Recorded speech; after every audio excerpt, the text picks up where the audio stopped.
Hello बच्चों। हमने start कर दिया था इग्नू के बीएससीजी और बीएससीएम वाले स्टूडेंट्स के लिए बीपीएससीटी 137 के प्रीवियस ईयर के क्वेश्चन पेपर का सॉल्यूशन। और आज हम लोग स्टार्ट करेंगे जून 2025 का क्वेश्चन नंबर फर्स्ट का एच पार्ट। ये आपके क्वेश्चन नंबर फर्स्ट का एच पार्ट है। इससे पहले वाले सारे क्वेश्चन हम लोगों ने कंप्लीट कर लिए हैं, आप वो देख लेना, उसके बाद आज की क्लास स्टार्ट करना। तो इस क्वेश्चन में क्या कहा है, the intensity level of sound at a place is 40 decibel.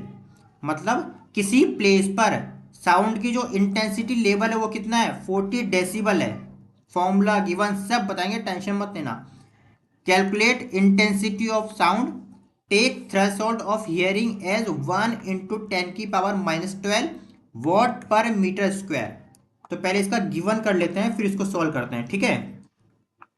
Solution में गिवन सबसे पहले क्या देखा, इंटेंसिटी लेवल ऑफ साउंड। यहां लिख लेते हैं इंटेंसिटी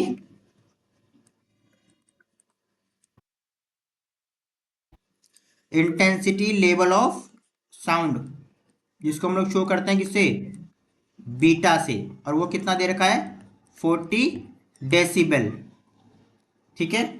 उसके बाद क्या दे रखा है, calculate intensity of sound. Intensity of sound हमको फाइंड करना है। इंटेंसिटी ऑफ साउंड ये पूछा है, जिसको हम लोग आई से शो करते हैं, क्वेश्चन मार्क। उसके बाद दे रखा है थ्रेशोल्ड ऑफ हियरिंग। क्या दे रखा है, threshold of hearing,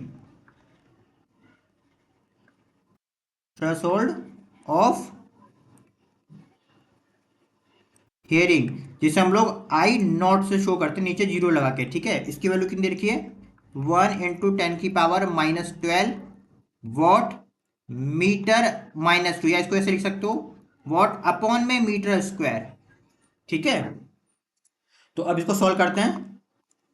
now formula हमारे पास किसका दे रखा है, हम इसका फॉर्मूला यूज करेंगे, इंटेंसिटी लेवल ऑफ साउंड का फॉर्मूला, ठीक है। Now intensity level of sound, इसे आप फुल फॉर्म में लिखना, ILS मत लिखना, ये लिखना फुल फॉर्म में, intensity level of sound beta is equal to, ठीक है ना।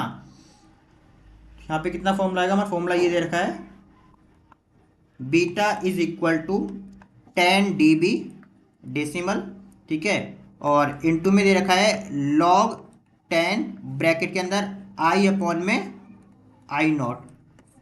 अब यहाँ पे आपको सभी की मीनिंग पता होनी चाहिए, हमने बता दिया है। बीटा क्या है, इंटेंसिटी लेवल ऑफ साउंड, आई क्या है, इंटेंसिटी ऑफ साउंड, और आई नॉट क्या दे रखा है, वो है हमारे पास थ्रेशोल्ड ऑफ हियरिंग। अब इनकी सबसे पहले आप वैल्यू पुट कर लो, चलो ठीक है। तो बीटा हमारे पास कितना देखा था, 40 डेसिबल, ठीक है, is equal to 10 × decibel into में log 10 आई अपॉन में आई नॉट। एक काम कर सकते हो, ये नीचे आ जाएगा, 40 डेसिबल अपॉन में 10 डेसिबल। बहुत सिंपल सी कैलकुलेशन है, आप चाहो तो अपने तरीके से कर सकते हो, जरूरी नहीं कि ये तो अपने हमारा वाला कॉपी करो, ये तो कैलकुलेशन है बस, आई अपॉन में आई नॉट। और हमें इस आई नॉट, आई की वैल्यू फाइंड करनी है, बाकी सब दे रखा है। तो सॉल्व करोगे तो डीबी से डीबी कैंसिल, 40 से 10 कैंसिल हो जाएगा, ठीक है। तो कितना बचेगा, ये बचेगा हमारे पास 4, ठीक है। चाहो तो अपन में 1 भी लिख लो, इक्वल टू log 10 और आई अपॉन में आई नॉट। और जब भी हम लोग लॉग हटाते हैं, एंटी लॉग लेते हैं ना, टेकिंग एंटी लॉग, टेकिंग